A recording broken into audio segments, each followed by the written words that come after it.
не істеп қойды сендерге, не істеп қойды десем, ол айтады, айналайын қанат түсінсейші дейді. Ол допинг ішкен дейді. Мә, іші не алады екен? Кім ішпей жатыр ол допингті?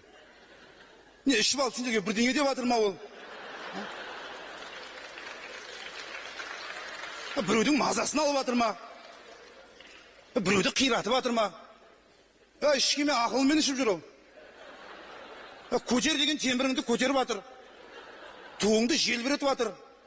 Не қылады екен іші? Ішін біздің қызылордалықтар Илья жайлы ешқашан жаман сөз айтқан емес. Ол өйткені Қызылордаға керек десең спорт алаңдарын жетімдер үйіне, қарттар үйіне көмектесіп жүр. Ішкен адам сондай істей ма?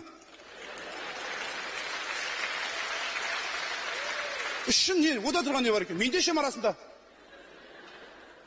Жоқ, бірақ Ильяда қызық бірақ. Ішкеннен кейін көзге түспей жата қалу керек қой.